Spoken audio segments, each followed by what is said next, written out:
اعوذ باللہ من الشیطان الرجیم، بسم اللہ الرحمن الرحیم۔ الحمد للہ رب العالمین والصلاة والسلام علی سید المرسلین وخاتم النبیین، اما بعد۔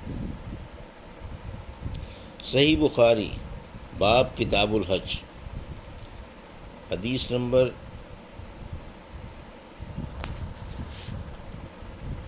1653۔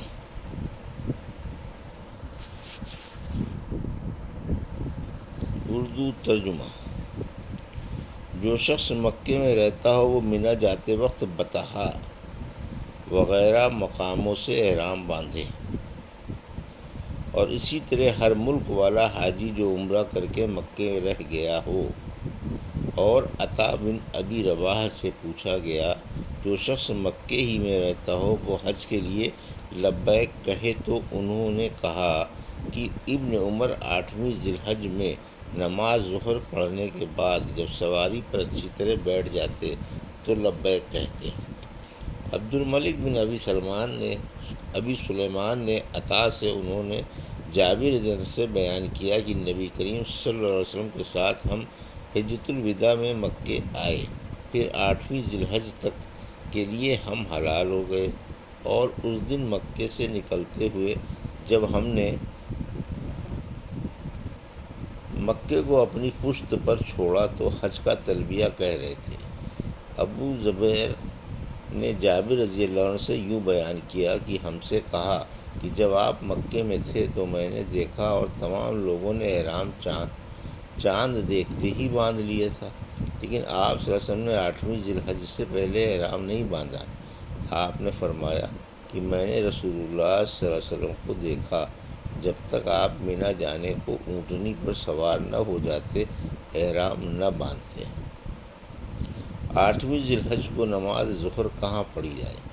ہم سے عبداللہ بن محمد نے بیان کیا، کہا کہ ہم سے اسحاق ازرق نے بیان کیا، کہا کہ ہم سے سفیان ثوری نے عبدالعزیز بن رفیع کے واسطے سے بیان کیا، کہا کہ میں نے انس بن مالک رضی اللہ عنہ سے پوچھا کہ رسول اللہ صلی اللہ علیہ وسلم نے ظہر اور عصر کی نماز 8ویں ذی الحج میں کہاں پڑھی تھی؟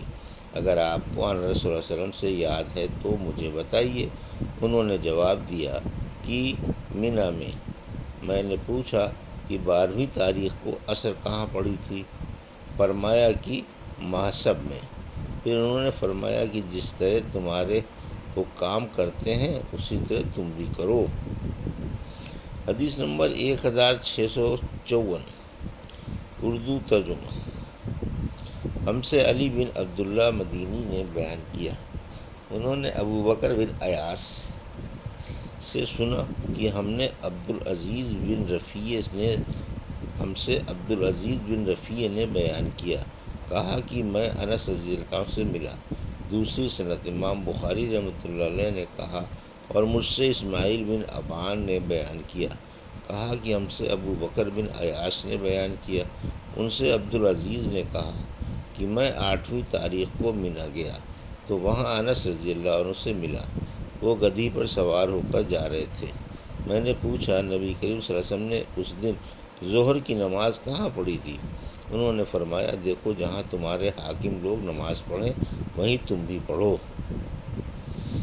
حدیث نمبر 1655۔ اردو ترجمہ۔ مینا میں نماز پڑھنے کا بیان۔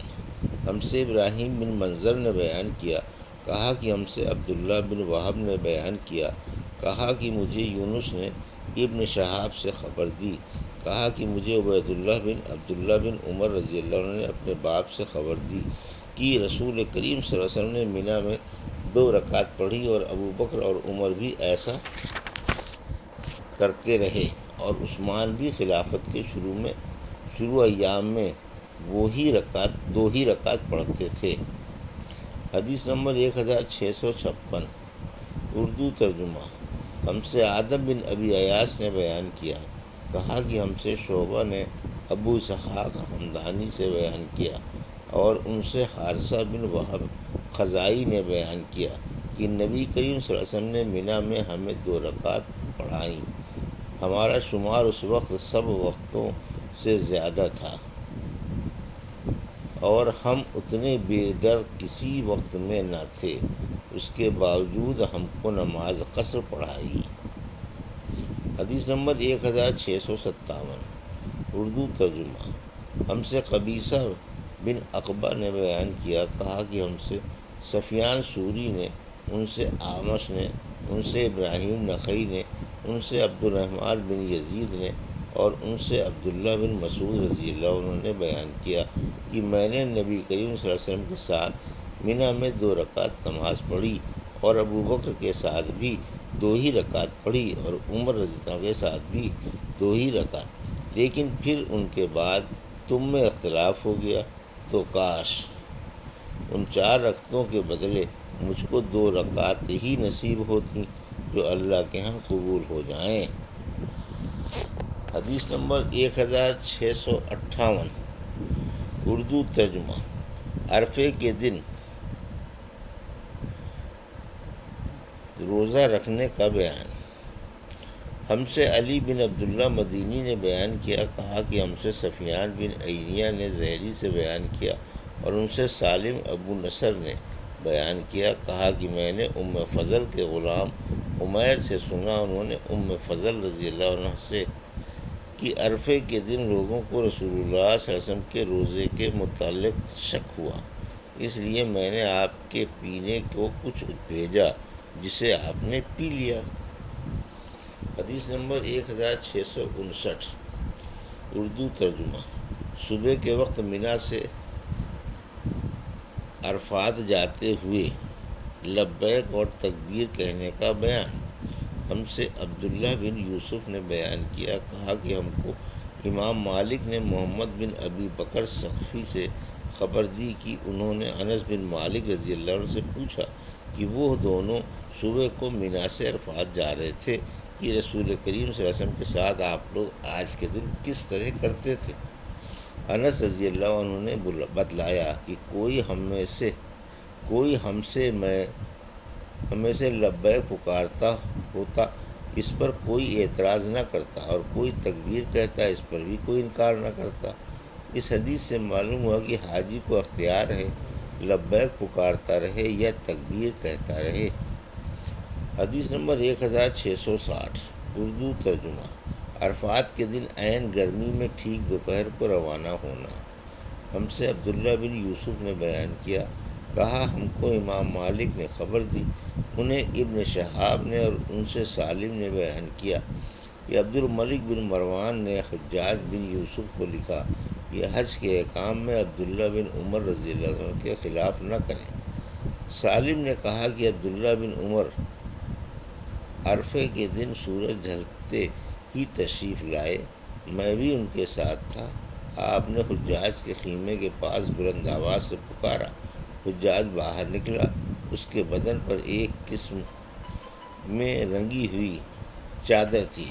اس نے پوچھا، ابو عبد الرحمن کیا بات ہے؟ آپ نے فرمایا، اگر سنت کے مطابق عمل چاہتے ہو تو جلدی اٹھ کر چل کھڑے ہو جاؤ۔ اس نے کہا، کیا اسی وقت؟ عبداللہ نے فرمایا کہ ہاں اسی وقت۔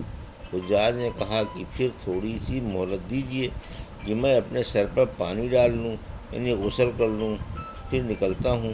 اس کے بعد عبداللہ بن عمر رضی اللہ عنہ سواری سے اتر گئے، اور جب حجاج باہر آیا تو میرے اور والد یعنی ابن عمر کے درمیان چلنے لگا، تو میں نے کہا کہ اگر سنت پر عمل کا ارادہ ہے تو خطبے میں اختصار اور وقوف عرفات میں جلدی کرنا۔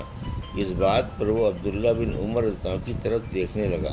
حضرت عبداللہ بن عمر رضی اللہ عنہ نے کہا کہ یہ سچ کہتا ہے۔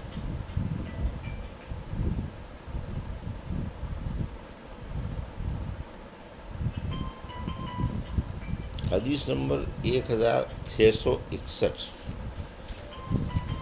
اردو ترجمہ۔ عرفات میں جانور پر سوار ہو کر وقوف کرنا۔ ہم سے عبداللہ بن مسلمہ قعنبی نے بیان کیا، ان سے امام مالک رحمۃ اللہ علیہ نے، ان سے ابو نصر نے، ان سے عبداللہ بن عباس رضی اللہ عنہ کے غلام عمیر نے، ان سے ام فضل بنت حارث رضی اللہ عنہ نے کہ ان کے یہاں لوگوں کا عرفات کے دن رسول اللہ صلی اللہ علیہ وسلم کے روزے سے متعلق کچھ اختلاف ہو گیا۔ بعض نے کہا کہ آپ صلی اللہ علیہ وسلم عرفے کے دن روزے سے ہیں، اور بعض کہتے ہیں کہ نہیں، اس لیے انہوں نے آپ کے پاس دودھ کا ایک پیالہ بھیجا۔ آن صلی اللہ علیہ وسلم اس وقت اونٹ پر سوار ہو کر عرفات میں وقوف فرما رہے تھے۔ آپ نے دودھ پی لیا۔ یہ تھی صحیح بخاری باب کتاب الحج کی حدیث نمبر 1653 سے 1661 کا اردو ترجمہ جو ابھی آپ نے سماعت فرمایا۔ اللہ سے دعا ہے کہ اللہ ہمیں ان حدیثوں کی صحیح سمجھ عطا فرما اور ان پر عمل کرنے کی توفیق عطا فرما، آمین یا رب العالمین۔